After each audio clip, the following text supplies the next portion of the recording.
इस तरह से अगला है कि कौन सा हार्मोन पौधों में लंबाई को बढ़ाता है? तो ऑक्जिन हार्मोन जो है सो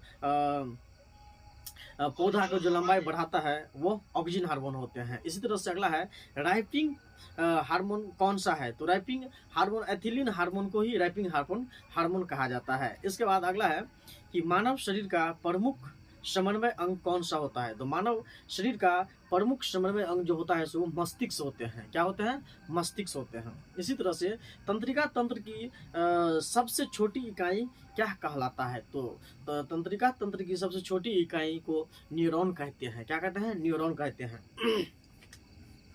इसी तरह से अगला है कि न्यूरॉन देखने में कैसा होता है? तो न्यूरॉन जो होता है सो बिना पत्ती वाला पेड़ के तरह होते हैं। जिस पेड़ में कोई भी पत्ती नहीं हो उसी की तरह हम लोग को न्यूरॉन देखने में लगता है।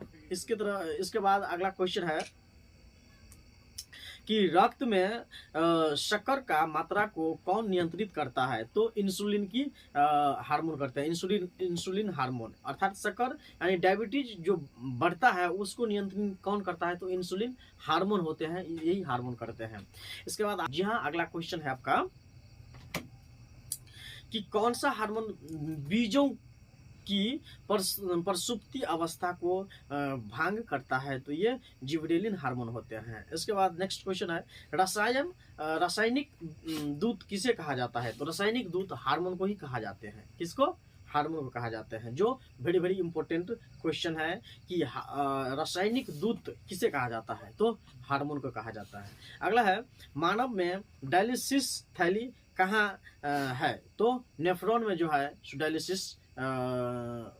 डायलिसिस थैली पाए जाते हैं। इससे अगला है कि दो तंत्रिका कोशिका के बीच खाली स्थान को क्या कहा जाता है? तो सिनेप्स कहा जाता है। ये जो हम लोग को कोशिका तंत्रिका होते हैं इसके बीच जो गैप होता है इसी गैप को सिनेप्स कहते हैं। जब हम आपको फिगर क्लास पढ़ाएंगे तो फिर उसमें हम आपको दिखाएंगे कि कौन सी पार्ट को क्या कहते हैं नहीं कहते हैं, इस तरह से। इसी तरह से दोस्तों 10th का नया बैच जो है सो 10th 9th का 5 जनवरी से स्टार्ट होने जा रहे हैं। अगर आपके कोई जान पहचान में है तो उसको हमारे कोचिंग से कांटेक्ट करा सकते हैं जिससे कि उसको फुल्ली तैयारी का मौका मिल सके ये 2027 प्रिपरेशन के लिए।